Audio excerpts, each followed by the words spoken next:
Kota Pontianak. Di sini semuanya masih muda kan ya? Masih umur 18 kan ya? Semuanya masih 18 kan? Iya, saya juga umur 18 di Pamplona. Gitu. Oke.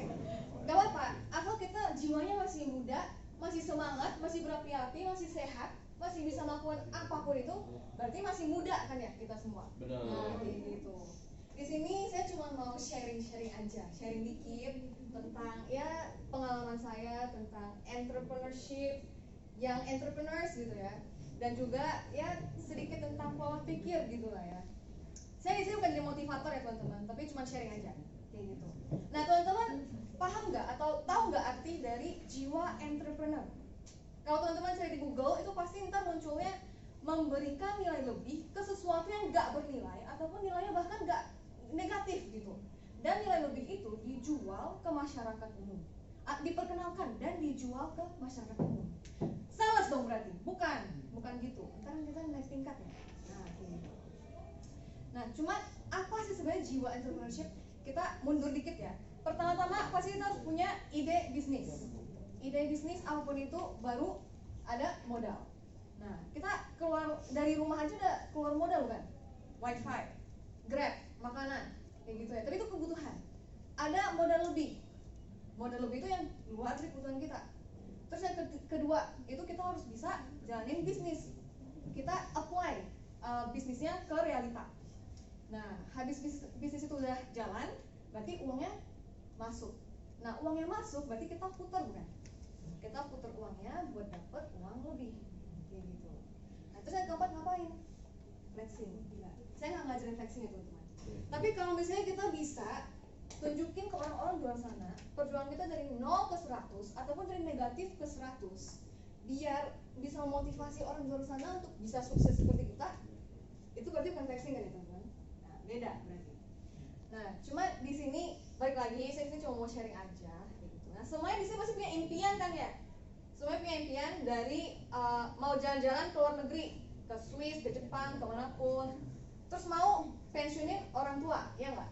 Kita semua pasti mau dong. Misalnya datang-datang, maaf Pak, angpau tuh baru segini. Semua pasti sering tengkar terus stres gara-gara kerja mulu kan? Nih udah nggak usah kerja, ayah aja yang kasih uang bulanan tiap bulan. Nah, itu kan udah titik paling terbangga dari kita lah ya. Nah, terus mau apa lagi? Mau punya mobil contohnya, mau apa? Rolls Royce, BMW terserah, ya. Terus yang keempat, mau punya rumah sendiri atau upgrade rumah gitu ya. Nah, itu kan impian. Sorry, namanya siapa? Jason. Jason udah impian apa aja? Saya punya impian punya rumah di Pik sih kebetulan. Oh, rumah di Pik. Oke, rumah di Pik yang tipe gimana? Yang paling mahal sih kalau. Yang paling mahal. Oh, itu impiannya bagus loh. Iya. Benar. Berarti gede rumahnya, iya, kayak gitu.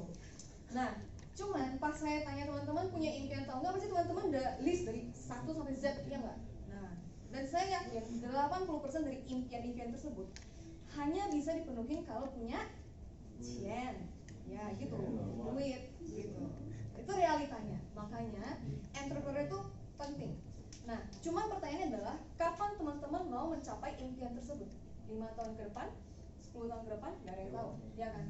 Tapi di sini kita harus lihat dua faktor, nggak hanya diri kita sendiri, tapi juga orang tua yang mau kita kasihin uang bulanan, mau bawa jalan-jalan. Kalau misalnya dalam 10 tahun ke depan, orang tua kita udah berapa? Saya punya cerita, pengalaman.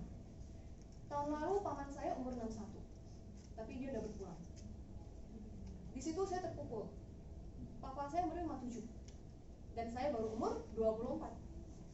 Saya belum bisa pensiunin orang tua. Nah, itu dia. Apalagi saya punya rencana, ada rahasia itu. Nah, bisnis yang dijalani. Nah, teman-teman di sini mau mencapainya kapan? Goalnya kapan? Kebanyakan orang hanya bisa mencapainya di saat umur 40, 50, ataupun lebih. Nah, kalau kita mau bawa orang tua jalan-jalan di saat kita umur 50, apakah cukup umurnya? Maksudnya kita paham lah umurnya gimana? Jangan-jangan masuk pesawat dan kedinginan mulu. Nah, kan itu sulit, gitu ya. Makanya kita punya instrumen uang, tapi kita juga harus perhatiin instrumen waktunya, gitu teman-teman. Nah, di sini semuanya pasti punya panutan kan ya? Dari Cristiano Ronaldo, dari Elon Musk, Taylor Swift, gitu ya. Itu semua pasti udah di top of the chain, kayak gitu. Mereka semua yang udah kalau ke showroom mobil tinggal tunjuk aja mau yang mana, diborong semuanya gitu. Contohnya. Nah, cuman kita bisa dengan gampang mengucapin kalau kita mau seperti mereka, kita mau menjadi mereka, gampang. Tapi kita bisa nggak lewatin hal-hal yang mereka lewatin? Kayak mungkin kita mau, kita bisa, kita semua pasti bisa ya teman-teman. Kita harus punya mental dimana kita merasa kita itu semua adalah berlian, berlian yang hanya perlu dibentuk, dioles dikit, dipanasin gitu, diberikan tekanan supaya menjadi berlian yang valuable gitu ya. Nah, cuman balik lagi ke tadi, kita semua bisa, pasti bisa melakukan semua hal ini. Cuman kita mau nggak? Kita sehaus apa untuk bisa mencapai keimpian kita itu, ke goal kita itu? Nah, kita harus ingat ya teman-teman, di atas itu ruangannya masih banyak. At the top, there's a lot of space for you guys. Tapi kita mau nggak? Sehaus apa gitu ya? Nah, opportunity itu pasti datang, pasti datang. Cuman dia nggak selalu datang untuk kedua kalinya. Dan bahkan kalau datang untuk kedua kalinya, do you have the time and do you have the energy buat melakukan hal itu lagi? Kayak gitu. Nah, cuman makanya di sini saya mau ngajak teman-teman biar yuk kita opportunity apapun, ide bisnis apapun, yuk dijalanin aja gitu. Dicobain, mau gak mau, suka gak suka, everyone who's successful, mereka itu disiplin dan mereka konsisten, terus jalanin aja gitu. Terus dijalanin, pasti ada resultnya, kayak gitu ya. Nah, aku mau ingatin juga kalau by the end of the day, walaupun kita udah berusaha sebaik mungkin, kita udah berusaha dan berjuang sekuat-kuatnya, kita juga harus bisa let the result, ya serahkan yang atas lah gitu, and let God be the CEO of our life gitu ya. Sekian, semoga habis ini kita semua semangat untuk berbisnis ataupun ngapain ya gitu. Kayak gitu. Nah, yuk kita sukses bersama. Terima kasih semuanya udah datang. Thank